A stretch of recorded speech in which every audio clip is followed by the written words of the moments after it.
ಅಯ್ಯೋ, ಹೋಗಿ ನೋಡ್ತೀನಿ ಎತ್ತಿನ ಕಾಲಲ್ಲಿ ರಕ್ತ. ಹಾಯ್ ಹಲೋ ನಮಸ್ತೆ ಕರ್ನಾಟಕ. ಇದು ಸುಮಿತ್ರಾ ಜಿ ನಾಯಕ್ ಫ್ರಮ್ ಕಡೂರು. ಇದು ಭಾನುವಾರದ ಲಾಗ್. ಬೆಳಿಗ್ಗೆ ಎದ್ದು ಎಲ್ಲ ಕೆಲಸ ಮಾಡಿ ತಿಂಡಿಗೆ ರೊಟ್ಟಿ ಎಣ್ಗಾಯಿ ಪಲ್ಯ ಮಾಡಿದೆ. ಇವನು ನನ್ನ ಮೊಮ್ಮಗ. ಇವನಿಗೂ ನಾಯಿ ಕರುಗಳು ಅಂದರೆ ತುಂಬ ಪ್ರೀತಿ. ಅವುಗಳ ಜೊತೆ ಆಟ ಆಡ್ತಿರೋದು ನೋಡಿ ಸ್ವಲ್ಪನೂ ಭಯ ಪಡ್ದೋ ಹಾಗೆ. ಅಷ್ಟೊತ್ತಿಗೆ ಹಲ್ಲೆ ಕಟ್ಟೋರು ಬಂದರು. ನಾವು ಎಲ್ಲ ಎತ್ತುಗಳಿಗೂ ಈ ಹಲ್ಲೆನ ಕಟ್ಟಿಸ್ತೀವಿ. ಅದು ಅವಕ್ಕೆ ಪಾದರಕ್ಷೆ ಇದ್ದ ಹಾಗೆ.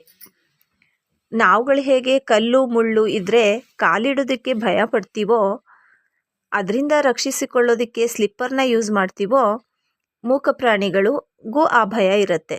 ಅದಕ್ಕೆ ನಾವು ಎತ್ತುಗಳಿಗೂ ಈ ಹಲ್ಲೆನ ಕಟ್ಟಿಸೋದು. ಕಟ್ಟಬೇಕಾದ್ರೆ ಹಗ್ಗದಿಂದ ಎತ್ತುಗಳನ್ನು ಬೀಳಿಸಿ ಹಲ್ಲೆನ ಕಟ್ತಾರೆ.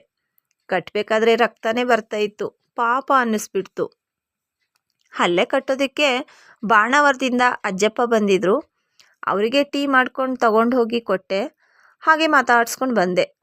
ನೀವು ರೈತರಾಗಿದ್ದು ನಿಮ್ಮ ಎತ್ತುಗಳಿಗೂ ಈ ಥರ ಹಲ್ಲೆ ಕಟ್ಟಿಸ್ಬೇಕು ಅಂದರೆ ಲಿಂಕ್ ಅಂತ ಕಮೆಂಟ್ ಮಾಡಿ. ನಾನು ನಿಮಗೆ ಅವರ ಕಾಂಟ್ಯಾಕ್ಟ್ ಡೀಟೇಲ್ಸ್ನ ಶೇರ್ ಮಾಡ್ತೀನಿ. ಇವತ್ತು ಕೆಲಸಕ್ಕೆ ಹೋಗಲಿಲ್ಲ. ಯಾಕಪ್ಪ ಅಂದರೆ ಆರೋಗ್ಯದಲ್ಲಿ ಸ್ವಲ್ಪ ಏರುಪೇರು.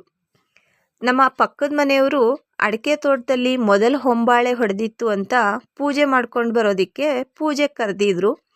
ಅಲ್ಲಿಗೆ ಹೋಗಿ ಪೂಜೆ ಮುಗಿಸ್ಕೊಂಡು ಅಲ್ಲೇ ಊಟ ಮಾಡ್ಕೊಂಡು ಬಂದು ಸ್ವಲ್ಪ ಕೊಬ್ಬರಿ ಇತ್ತು, ಅದನ್ನು ನಮ್ಮ ಮನೆಯವರು ಸುಲ್ಕೊಟ್ರು. ನಾನು ಹೊಡೆದು ಕುಯ್ದು ಬಿಸಿಲಲ್ಲಿ ಒಣಗಾಕ್ಕೊಂಡೆ.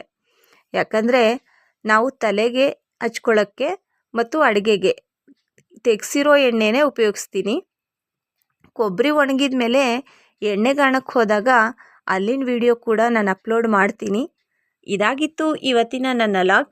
ವಿಡಿಯೋ ಇಷ್ಟ ಆದರೆ ಲೈಕ್ ಮಾಡಿ, ಶೇರ್ ಮಾಡಿ. Thank you. ಬಾಯ್.